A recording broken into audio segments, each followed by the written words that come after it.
Welcome to 1 TV news. ముందుగా headline చూద్దాం.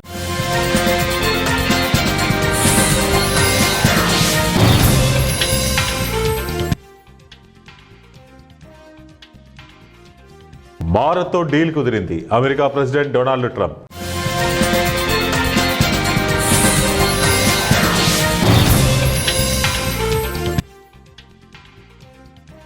సీఎంలు తిట్టడం ప్రజాస్వామ్య విరుద్ధం, అంబడిపై కేంద్ర మంత్రి శ్రీనివాస్ వర్మ ఆగ్రహం.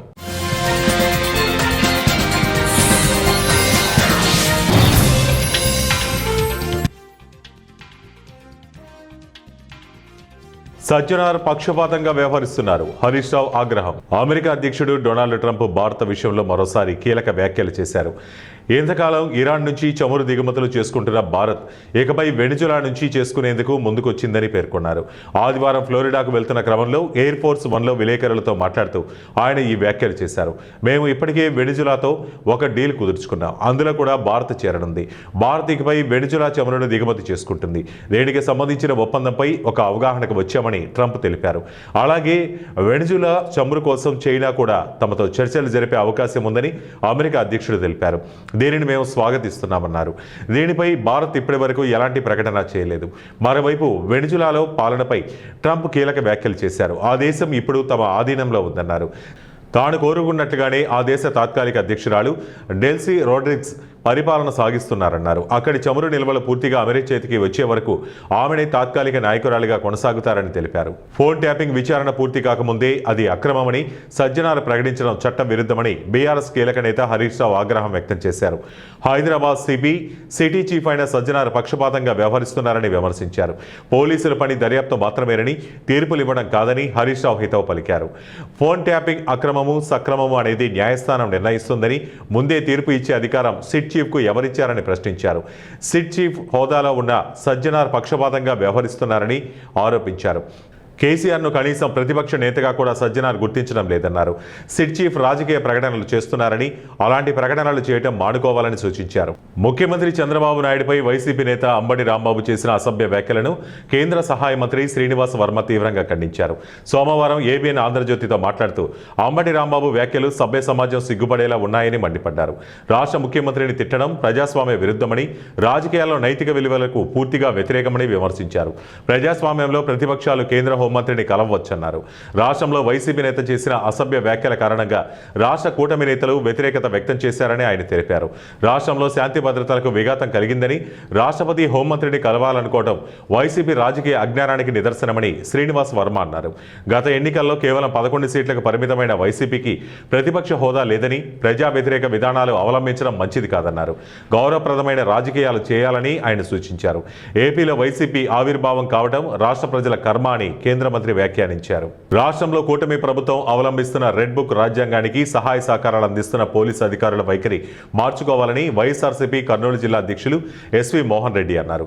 కర్నూలు పట్టణ వైఎస్ఆర్సీపీ కార్యాలయంలో కర్నూలు వైఎస్ఆర్సీపీ జిల్లా అధ్యక్షులు ఎస్వి మోహన్ రెడ్డి విలేకరుల సమావేశంలో మాట్లాడుతూ, గతంలో వైఎస్ జగన్మోహన్ రెడ్డి ముఖ్యమంత్రిగా ఉన్న సమయంలో తెలుగుదేశం నాయకులు అయ్యన్న పాత్రుడు, అచ్చెన్నాయుడు, మరికొంతమంది తెలుగుదేశం నాయకులు ఇష్టం వచ్చినట్లు జగన్మోహన్ రెడ్డిని బూతులు మాట్లాడినా జగన్మోహన్ రెడ్డి ఎలాంటి హింసా కార్యక్రమాలను ప్రోత్సహించలేదని గుర్తు చేశారు.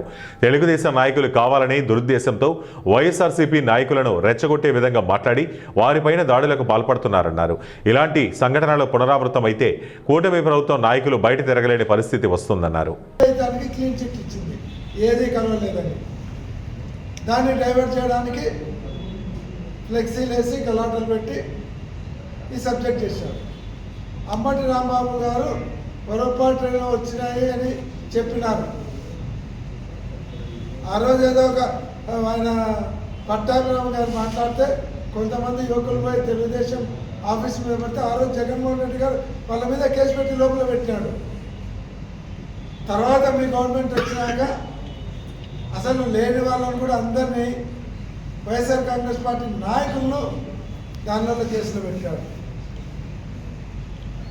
మరి ఈరోజు ఎవరెవరైతే వీడియోలలో ఉన్నారో వాళ్ళకి కేసు పెడతారా? స్వయంగా ఎమ్మెల్యే గారు వెళ్ళారు. మహిళా ఎమ్మెల్యే గారు వెళ్ళి అక్కడ ప్రోత్సహిస్తూ ఉంటారు. ఆమె మీద కేసు పెట్టగలుగుతారా? మహిళా ఎమ్మెల్యే గారి భర్త ఉన్నారు, ఆయన మీద కేసు పెడతారా? ఆయన మీద కొంతమంది చైర్మన్లు ఉన్నారు, కేసులు పెడతారా? ఏమంటే మా వాళ్ళకి ఆవేశం వచ్చింది, మాకు తెలియదు అంటారు. 5 గంటలు డ్రామా 6 గంటలు డ్రామా జరుగుతుంటే ఫోన్ చేసి తిట్టాల్సిన పని లేదా? మేము ఏదో పనులు చేయకండి, వెనక్కి రాండి, చెడ్డ పేరు వస్తుందని. పోలీసులు ఎందుకు ఊరుకున్నారు? డైరెక్ట్ సీఎం ఆఫీస్ నుంచి వచ్చింది కాబట్టి ఇంత అరాచకం జరుగుతుంటే చూస్తూ కూర్చున్నారు. ఇది ఎన్నో రోజులు సాగదు, మళ్ళీ చరిత్ర తిరిగి రాసే పరిస్థితులు వస్తాయి. మళ్ళీ జగన్మోహన్ రెడ్డి గారు ముఖ్యమంత్రి అయితే ఇదే రిపీట్ అవుతుంది. మీరు ఇట్లా చేసుకుంటూ పోతే రిపీట్ అయితే తట్టుకుంటారా? కానీ నేను తెలుగుదేశం కార్యకర్తలకు, నాయకులకు ఒక విషయాన్ని చెప్పదలుచుకున్నాను. ఈరోజు లోకేష్ బాబు గారు లాంటి వారిని తెలుగుదేశం కేంద్ర కార్యాలయం నుంచి వచ్చింది అని మీరు తెచ్చిపోయి చేస్తే, రేపొద్దున గవర్నమెంట్ మారిన తర్వాత మా వాళ్ళు ఇట్లనే వెంటబడితే ఆ రోజు మిమ్మల్ని కాపాడడానికి ఎవరు ఉండరు. లోకేష్ బాబు గారు దుబాయ్ పోతారు, చంద్రబాబు నాయుడు గారు రెస్ట్లో ఉన్నారంటారు, ఫోన్లు తెచ్చే. పవన్ కళ్యాణ్ గారు సినిమా షూటింగ్లలో అంటారు. ఆ రోజు దిక్కు మొక్కు లేకుండా పోయే పరిస్థితి వస్తుంది మీకు. వాళ్ళ మాటలని రెచ్చిపోయి అనవసరంగా మీరు ఈరోజు చేస్తే రేపు పొద్దున ఎక్కడెక్కడ ఇటువంటివి జరిగినాయో, ఎవరెవరు దీంట్లో పాల్గొన్నారో అవన్నీ కూడా వీడియోలు ఉన్నాయి, అవన్నీ కూడా డిజిటల్ బుక్లు ఎక్కుతాయి. వాళ్ళ పరిస్థితి ప్రభుత్వం మారితే దారుణంగా ఉంటుందనే విషయాన్ని గుర్తుపెట్టుకోండి. కాబట్టి మీకు సలహా ఇస్తున్నా, అనవసరంగా వాళ్ళు చెప్పినారని రెచ్చిపోతే రేపు పొద్దున ఇబ్బంది పడేది మీరు, ఇబ్బంది పడతారు, ఫీల్డ్ ఉంటారు. నాయకులందరూ ఎక్కడెక్కడ ఉంటారు, హైదరాబాదు తప్పితే దుబాయ్, సింగపూర్లో ఉంటారు. ఆ రోజు ఈరోజు జగన్మోహన్ రెడ్డి గారు తాడేపల్లి ఆఫీసులో కూర్చొని అందరికీ ధైర్యం చెప్తూ పార్టీ నాయకులను పంపించి ధైర్యం చెప్తూ ఉంటారు. ఆ రోజు ఆ పరిస్థితి ఉండదు. చెట్టుకొకరు పుట్టకొకరు పోయి ఉంటారు. అనవసరంగా రెచ్చిపోయి మీ జీవితాలను పాడు చేసుకోవద్దు. రాజకీయాలు రాజకీయంగా చేయండి. మీకు ఇంకా ఉంటే మీకు ఇచ్చినటువంటి మంచి పనులు చెప్పుకోండి, పథకాలు చెప్పుకోండి, ప్రజలలో పోండి. ఏదైతే దౌర్జన్యాలు చూస్తే వైఎస్ఆర్ కాంగ్రెస్ పార్టీ నాయకులు భయపడతారు, స్టేట్మెంట్లు ఇయ్యరు, ఇంట్లోంచి బయటికి రావాలనుకోకండి. మీరు ఎన్ని చేసినా ఇంకా రెచ్చిపోతారు. ఇంకా ఇంతకంటే ఏం పిక్తారో చూద్దామా అనుకుంటారు. తాటాకు చప్పుళ్లకు వైఎస్ఆర్ కాంగ్రెస్ కూటమి ప్రభుత్వం సూపర్ 6 పథకాలు అమలు చేయలేక తిరుపతి లడ్డూ ప్రసాదంలో జంతువుల కొవ్వు కలిసిందని డైవర్షన్ పాలిటిక్స్ చేస్తున్నారని వైఎస్ఆర్సీపీ నంద్యాల జిల్లా పాడ్యం మాజీ ఎమ్మెల్యే, నంద్యాల జిల్లా వైసీపీ పార్టీ అధ్యక్షులు కాటసాని రాంభూపాల్ రెడ్డి తెలిపారు. వైఎస్ఆర్సీపీ నాయకుల ఫోటోలతో తిరుపతి లడ్డూ ప్రసాదంలో కొవ్వు పదార్థాలు కలిశాయనే పోస్టర్లను అతికిస్తున్న టీడీపీ నాయకులపైన కఠినంగా చర్యలు చేపట్టాలని కర్నూలు 4వ పట్టణ పోలీస్ స్టేషన్లో ఫిర్యాదు చేశామన్నారు. అనంతరం మీడియాతో కాటసాని రాంభూపాల్ రెడ్డి మాట్లాడుతూ ప్రజలకు సేవ చేయడానికి చేతకాక టీడీపీ నాయకులు డైవర్షన్ పాలిటిక్స్ చేస్తున్నారని, తిరుపతి లడ్డూ ప్రసాదంలో జంతువుల కొవ్వు కలిసిందని, రాష్ట్ర ముఖ్యమంత్రి చంద్రబాబు నాయుడు మరోసారి ఆయన మాటలతో రాష్ట్ర ప్రజలను రెచ్చగొట్టాలని చూస్తున్నారన్నారు. సుప్రీంకోర్టు ఆధారంగా సిట్ అధికారులు తిరుపతి లడ్డూ ప్రసాదంలో జంతువుల కొవ్వు కలవలేదని తీర్పు ఇచ్చిన తర్వాత కూటమి ప్రభుత్వ నాయకులు ఆ తీర్పుని జీర్ణించుకోలేక తప్పుడు ప్రచారాలకు తెగబడుతున్నారని తెలిపారు. వైఎస్ఆర్సీపీ నాయకులపై, వారి ఇండ్లపై దాడులకు పాల్పడటం మంచి సాంప్రదాయం కాదన్నారు. ఇదే సాంప్రదాయం కొనసాగిస్తే వైఎస్ఆర్సీపీ కార్యకర్తల ఆగ్రహానికి గురవుతారని హెచ్చరించారు. కానీ ఆయనకు అంటే అంతకుముందు తిట్టిన తర్వాత ఫ్లో గాలో వచ్చిండొచ్చు కానీ దాన్ని మనం కరెక్ట్ అనేది కాదు. కానీ ఒక నాయకులు ఇంటి మీదకి పోయి దౌర్జన్యం చేసి ఫర్నిచర్ అంతా చేయడం అనేది ఈ ప్రజాస్వామ్యంలో ఎంతవరకు కరెక్టు? ఇది మాత్రం ఇటువంటి చర్యలు మాత్రం ప్రజలు ఎవరు కూడా హర్షించరు. ఖచ్చితంగా పోలీసు వాళ్ళు లా అండ్ ఆర్డర్ మెయింటైన్ చేయాల్సిన అవసరం ఉంది. కానీ పోలీసులు ప్రేక్షక పాత్ర వహిస్తూ తెలుగుదేశం నాయకులు కర్రలు మొత్తం తీసుకొని మాత్రం పోలీసులే ప్రోత్సహించే విధంగా ఆ కర్రలు తీసుకొని కనీసం వాళ్ళను కట్టుదిట్టం చేయలేని పరిస్థితిలో పోలీసు వాళ్ళు ఉన్నారంటే ఒకసారి పోలీసు వ్యవస్థ ఆలోచించమని మేము కోరుతున్నాం. అంటే మీరు ఏది మాట్లాడితే అది కరెక్టు, దానికి ఒత్తాసు పలకాలంటే ఎవరు పలికే పరిస్థితి కానే కాదు. మీరు ఫస్ట్ అన్నారు, మీరు ఆ రోజు మీరు ఏ ఉద్దేశంతో చెప్పినారు, మీకేమన్నా రిపోర్ట్ వచ్చిందా? ఏం లేదు. జోగి రమేష్ ఇళ్ళ మీద దాడి చేయడం తగలబెట్టడాన్ని ఎట్లా చూస్తారు? అది చాలా అన్యాయం. అంటే ఈ రాష్ట్రంలో ఎవరు కూడా తెలుగుదేశంలో ఏం చేసినా ఏం మాట్లాడినా కూడా మాకు అడ్డం మాట్లాడకూడదు.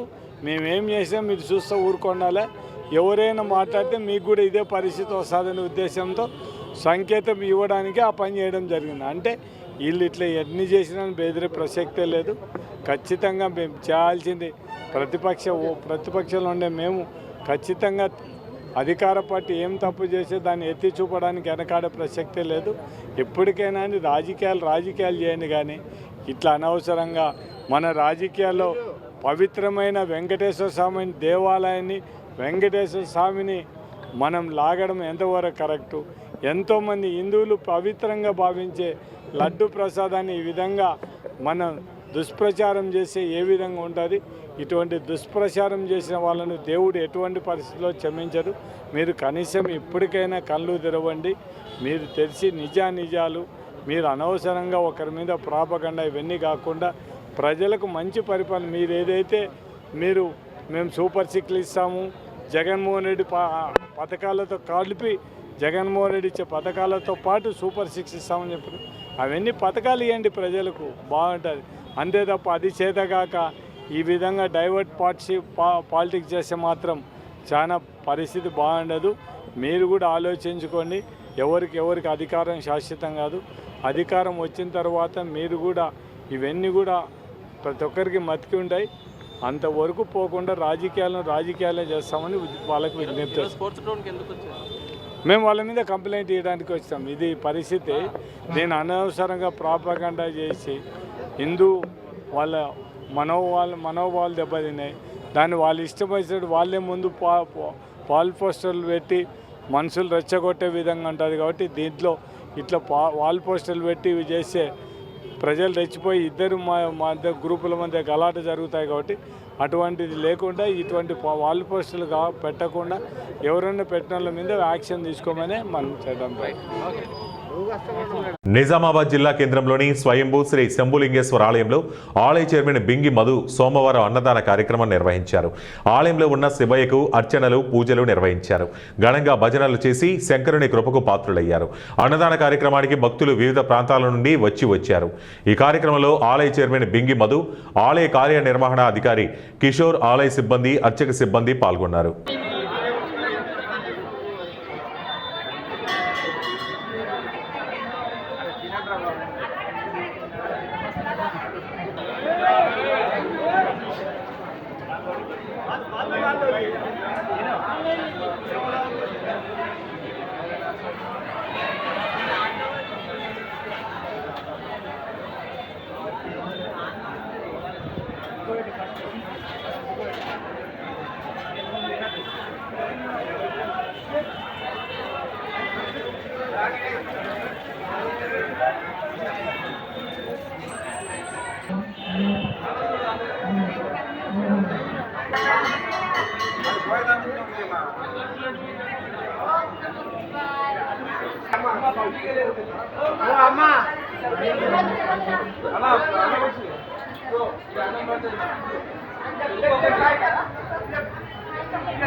నాగర్ కర్నూలు జిల్లా బుడ్డతాండాకు చెందిన ఉపాధి హామీ కూలీలతో AICC Meenakshi Natarajan general secretary మాట్లాడారు.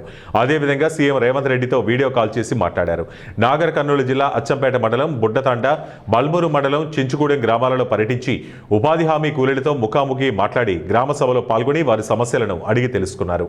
అనంతరం గ్రామ సభలో పాల్గొని కేంద్ర ప్రభుత్వం ఉపాధి హామీ పథకంలో మార్పులు చేసి కూలీలకు అన్యాయం చేసేలా మహాత్మా గాంధీ పేరు తొలగించి రామ్జీరామ్ పేరుతో దేశ ప్రజలను మోసం చేసే కుట్రలు చేస్తున్నారని AICC general secretary Congress party రాష్ట్ర ఇన్ఛార్జ్ మీనాక్షి కేంద్ర ప్రభుత్వాన్ని విమర్శించారు. MLA doctor Vamshi Krishna, MLC Shankar నాయకులతో కలిసి ఉపాధి హామీ కూలీలతో పని ప్రదేశానికి వెళ్లి వారితో కాసేపు ముచ్చటించారు. हम केंद्र सरकार के आगे कटोरा लेके नहीं खड़े हैं। हम इस देश के नागरिक हैं और काम मांगना हमारा हक है। और इस तांडे का नाम बुड्ढा तांडा में क्या चाहिए? ये हैदराबाद 90% ఇక్కడ కేంద్ర ప్రభుత్వం 10% రాష్ట్ర ప్రభుత్వం ఉంది. దీన్ని మండేగా మహాత్మా గాంధీ జాతీయ ఉపాధి హామీ పథకాన్ని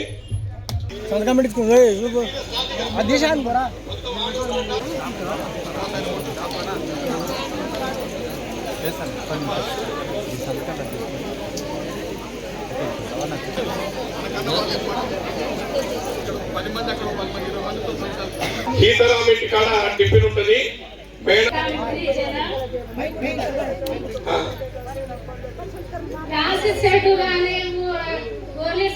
వస్తే చాలా అభివృద్ధి करायचं కరుకామె వల్ల ఈ కామత్ చావను హను ఈ కామ ఎప్పటికీ హను కొత్త కామ చాయని అప్పుడే హను కరం కజు వార్తలు ముగించే ముందు ముఖ్యాంశాలు మరోసారి.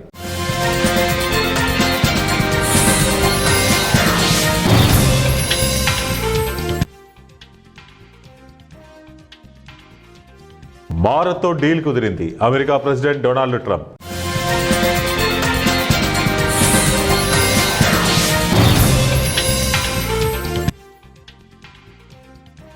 సీఎంలు తిట్టడం ప్రజాస్వామ్య విరుద్ధం, అంబడిపై కేంద్ర మంత్రి శ్రీనివాస్ వర్మ ఆగ్రహం.